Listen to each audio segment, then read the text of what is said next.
Good evening.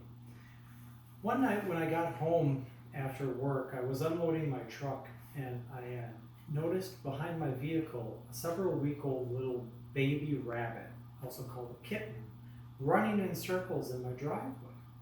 I looked around for the mother and I wasn't able to find it at all. And so, because I've had a lot of animals over the years, I've had dogs, cats. I've actually had a rabbit when I was a child. I've had pigs, horses, even rats and guinea pigs and a bearded dragon. I figured it wouldn't be that big of a deal since it didn't have a mother to take it in and try and raise it. We called it Spinner because of the way that whenever it was nervous or scared, it would try and run, but it didn't know where to go or I guess how, so it would spin in a circle. And just to demonstrate, here's a video of that to give you kind of an idea of why we named it that.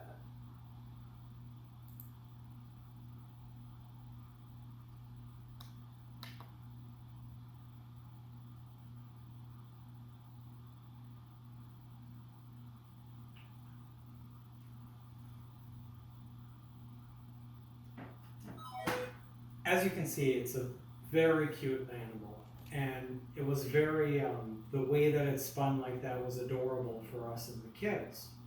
So I took it in, I looked in basically what kind of food a couple of week-old rabbit needs to eat, and it needed a supplemental milk and things like that. And of course we care for it, we made it a home, and we obviously petted it a lot and took care of it.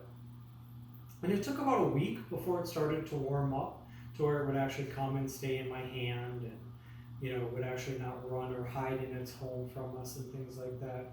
But right after it started to warm up, the next morning when we woke up, it was dead in its home.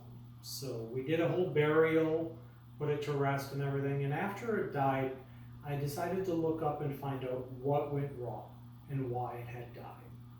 And that's why I'm talking to you here today. What I found out was that rabbits aren't necessarily abandoned when you find them in the wild. Baby mama rabbits leave their kittens for the vast majority of the day. They're mostly there only when they feed it. They feed it about twice a day, and that feedings usually last less than 5 minutes. So the mama rabbit is with its kitten for less than 10 minutes a day on most days. So when you see it, it's not necessarily abandoned, its mom isn't just right with it.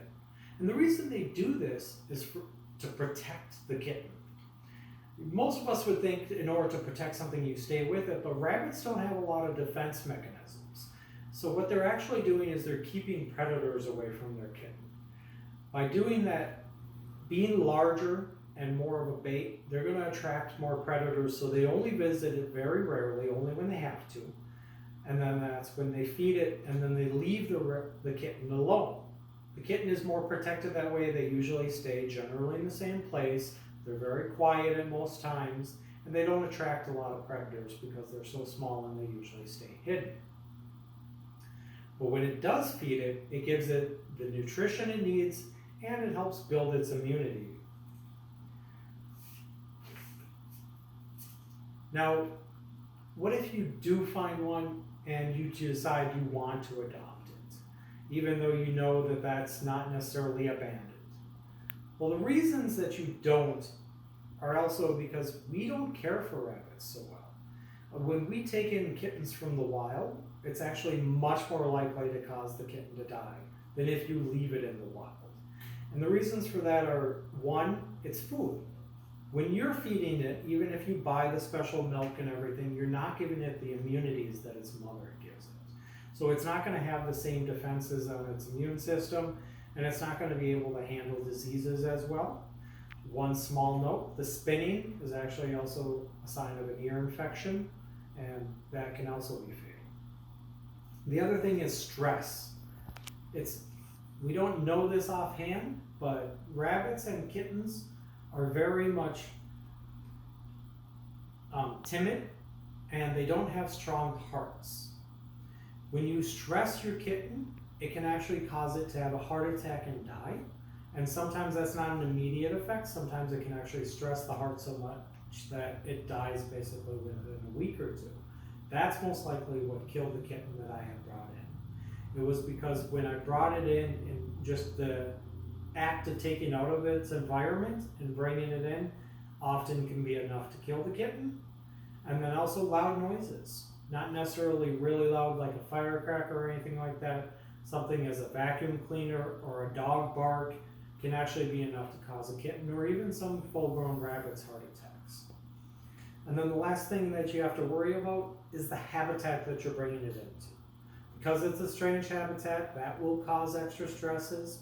And then also, rabbits need about 12 feet of room to roam, which is larger than most standard bedrooms. So you have to keep that in mind if you're going to try and bring in a rabbit or a kitten, that they need that room in order to keep their mental health. And also, rabbits are social animals. If you bring in just one, then now you're also basically damaging its health. The last thing about taking care of a kitten is we naturally feed them a lot. And remember, because they eat 1 to 2 times a day, if you basically feed it more, the kitten will eat it and drink, but it will actually often lead to its death. That's usually about the second most common cause of death for kittens. And then the temperature, we often want to basically keep them warm because they're a baby, whereas that also will often cause the kitten to die if it gets too hot. So what do you do if you run into a kitten in the wild and it seems like its mother isn't there and you want to basically take care of it? Well, the first thing to do is actually to leave it be. That's the most likely way to actually help the kitten survive. Remember to tell your friends or family or anyone that's going to be in that area where it is, just so that they can avoid it. Keep any large animals or pets that you have out of that area, and if it's in your grass or anything like that, just remember not to mow near it or anything like that. It'll scare it. After a while, as it grows, it'll move away. Now, if one of your children or a friend of yours or something, coworker, brings you a kitten that they found and tell you about how it's abandoned, explain to them why it's not likely to be abandoned and return it to where it was found. And then cover it up with a little bit of grass or something and then leave it. That's the best way to protect the kittens in the wild. Now, if you do decide that you do want to have a rabbit as a pet, they can make great pets. But I encourage you to read up on it, understand the amount of area that they need to roam, understand what kind of foods they're going to need to eat, extra special care, diseases to look out for, and things like that. And also remember, if you bring in a rabbit to your home, get a domesticated rabbit from either a breeder or a pet shop. The reason is these are different than wild rabbits, and they're actually more suited for the domesticated life. But also remember, just as you can't bring a wild rabbit into your home, you shouldn't put a domesticated one into the wild. They don't have the same immune systems built up, so it's going to be dangerous for them, and they don't have the self-protection. And basically, if you set it in the wild, it's most likely going to die. So I would encourage you basically to look it up, and please don't bring in a kitten so you don't end up like myself and end up digging